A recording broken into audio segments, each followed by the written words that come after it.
Should we move on to the Celtics? I think we pretty much covered everything. Yeah. Bottom line, we all want Mac Jones starting. Yep. Rogue Sports wants Mac Jones. You heard it here first. And guys got to be healthy. All right, the Celtics have an interesting offseason, as usual. Maybe something will actually happen this time, which is probably going to be the case because we're going to have a lot of moves, especially in the head coaching position. Did you guys, last week, did you go over, or the last pod, did you go over the head coaching? Yeah. You did? Okay. But yeah, what's your thoughts on the coaching search? You weren't here last week. So obviously, I was talking to Doug about it, and the assistant coach of the Nets. What was his name again? Ime Udoka. Yeah, I can't pronounce that, so you're gonna have to do that. I could be wrong. But best guess. Obviously, like he was telling me like the top two are him and Billups, right? You could say. Yeah, Duca won. Yeah, 2 Billups. So I don't know. I feel like if you're the coach of the Brooklyn Nets, I was talking to Doug about this earlier. You can't really see how good of a coach they are. I mean, obviously, he's just an assistant coach. Yeah. But if you're a coach of the Nets, right? If the Nets do good, that's because they have all these all-stars on there and, like, such a stacked lineup. But if they do bad, you can blame the coach because you're supposed to be able to take all those pieces and make something good out of them.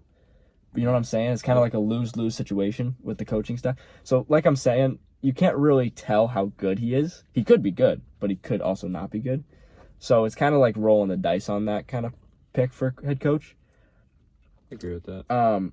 Whereas the Clippers are a different case. Sure, they have a lot of pieces too, but you could also like blame the coaching and for their success and their failure. So we know what Chauncey Billups is. Chauncey Billups is one of the smartest players in the NBA when he played.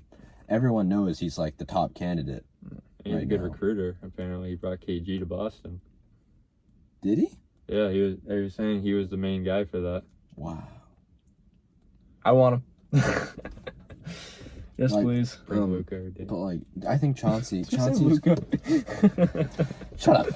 Chauncey is clearly the best option for coach. Like for the Ime Udoka, like, was he there for the Kenny Atkinson Nets? I think he was there this season. So he was there for. I don't know if he was there last year. Because Steve Nash could have hired a completely new staff. But like, I think if he was there for the Kenny Atkinson Nets, I'd be okay with it. I'd be more okay with it. But if he just got hired there, like, I don't want anything to do with the only coach that I would really consider is Mike D'Antoni. And I don't really want him because he doesn't win in the playoffs. Yeah. But like, I wouldn't touch the Nets coaching staff with a 10-foot pole.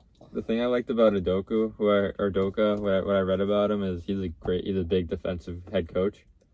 He's kind of like that Tom Thibodeau kind of guy, where it's this team desperately needs to focus on.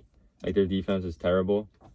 Like, they got this against the Nets. Granted, they're one of the best big threes in probably in NBA history. They scored 126 points to Celtics.